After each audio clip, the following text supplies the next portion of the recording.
Ayan, magandang araw po uli. Ito araw po ng ito po dapat talaga ang unang video ng mandarambong na ito. Maaga. Dinaanan pa na nila ako ng maaga. 10:39 ganyan, mga mag-11. Yan, bumili po muna yan siya ng Gatorade. Tapos pumasok agad. Hindi lang siya makapasok kasi meron akong dalawang customer kaya hindi siya makasiksik. Yan, nagpaka-out din siya ng 9,000 din ng umaga. So yun, umalis na yung isa ko. Umalis na pati yung buyer ko na isa. Nag-aantay siya sa labas, yung magturo sa kung nasaan daw yung papaka-shout na. Sabi ko, i-send mo na lang na may number ako diyan. So yun, umalis na yung dalawa kaya pumasok na agad. Pumasok din agad yung kasama niyang nakaitim, nasa likod niya yan.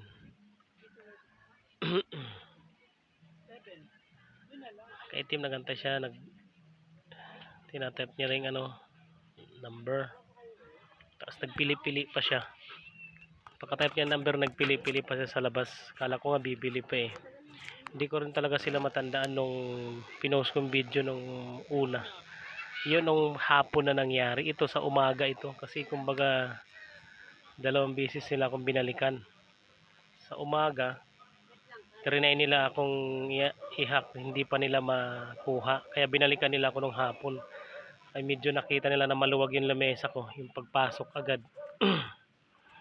Kaya ngayon medyo hinarangan ko na. Ayan, nagmasid-masid sa labas. Tapos pumasok na yun na mga ilang minuto lang na mano na naman yung kasama niya kasi bumalik dun sa di ba sabi ko nga kanina, kasama niya sa likod, bumalik sa may motor uli. Yan, na siya uli akin. Tinitingnan niya na kung pumasok na ba yung 9,000 daw niya. Ito yung video nung dapat ay naalala ko lang kasi na nagpunta pala sila ito dito nung maaga, 10:39, mag-alas 11 ganyan. Ayan ang isang kasama niya, malapit. Nauna yung dumiretso agad yan siya sa loob. Ayan. Siya naman ay magpapakasin daw sana siya ng 5,000. Nagkukuha siya ng pera, magpapakasin daw. Ano na? Ng 9,000, 5,000 sorry. Yan, dinot kanyang pera. Dami nilang pera. Tapos bumawi siya uli. Sabi niya na lang, 300 na lang yung inano niya uli. Ito yung tao na nakadumikit sa akin sa yung unang pinost ko na video. Ito yung dumikit na talaga sa akin kasi nagdire-diretso agad to eh. Kung may nakita nga lang siyang upuan, talagang uupo ito eh nung umaga. Kasi nung nangyaring isa na dinikitan niya na ako nung hapon na yun, bali binalikan nila ako kasi hindi pa siguro nila mahak talaga yung ko. Kung tinitinan talaga siguro na kung magkano na laman ng ko, GCash account ko. So yung isa naman, kinikwenta ko na yung nagpa-cash in na ito eh. Naantay ko lang yung confirmation niya ulit kasi hindi pa dumarating.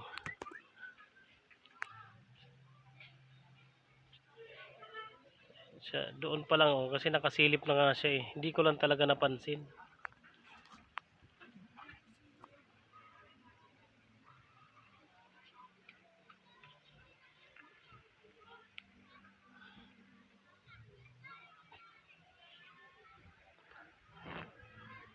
Talagang wala na itong mga takot, itong mababait na dalawa ito.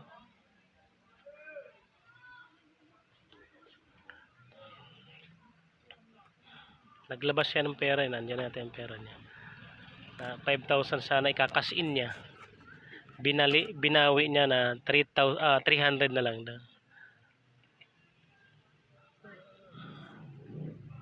Doon pa lang nakangiti na siya. Kaya nga ngayon, hinarangan ko na yung aking pinto.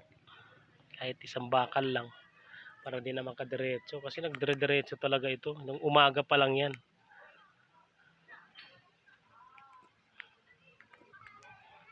Ito sanang, kundi lang naalala ng aking kasama kasi may nagpunta pala sila nung umaga ito. Magkadugtong sana ito nung nakuha nung hapon na pinost ko na video. Yun ang panghapon. Ito, umaga nila ito pumunta. Hindi lang nila ma-sure kung hindi kaso kung marami pang laman, kaya ito bumalik sila nung hapon. Hindi ko lang talaga sila natandaan.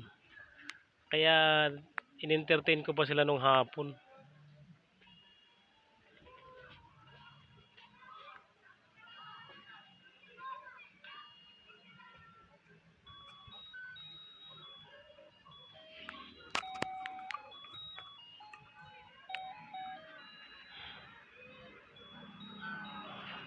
So yun, nagpa-cash in siya sa akin, yun na lang ng 300 eh.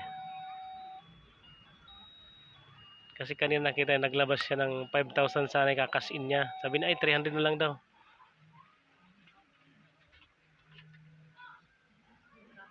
Kasi kahit walang laman ang GCash mo, lalagyan nila yan eh. Lalagyan nila. Yan ang mga modus nila. Maglalagay kahit magtatanong sila sa iyo kung magkano ang limit.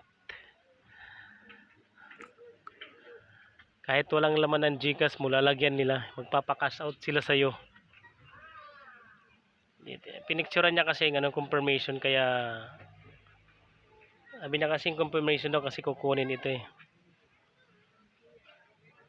Hindi pa siya nakontento, talagang inano niya yung loob niya ng ano. Yun ang kasi niya, kaya binigay ko sukli. Tapos yung yan, tapos tinabaho na. Tapos lumabas na siya. Ito naman yung nasa labas na. Yan. Ngayon siguro kung mga kapitbahay nito, kung mga taga saan man, kahit sa mga kilos man, makikilala niyo itong tao na ito.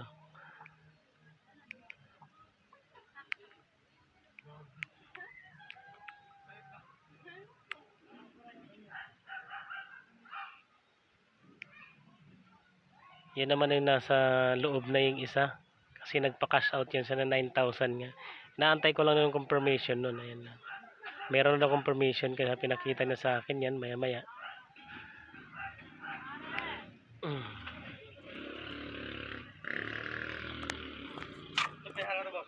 Kaya yung yan, tapos ibibigay ko na sa kanya yung ano, yung kinukuha ko sa kanya kung ano yung confirmation niya. Ay nasaan, sabi ko may ano na ba?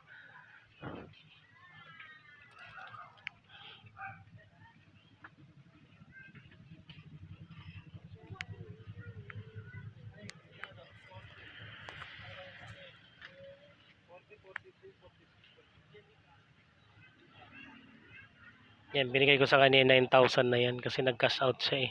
Kasi walang laman talaga yung ano ko eh, kasi puro ako nagpa-cash in nung mga 8 yata or mga ganyan, 9. Kaya sabi niya wala bang limit, nagtanong sa akin yan. Sabi ko magkano? Nag-send siya ng 9,000. Kaya ganito mga modus nila na pag kahit wala man ang pera mo, ang GCash wallet mo, lalagyan nila. Tapos nagpabariya siya. Ano ba to? Oh, yan.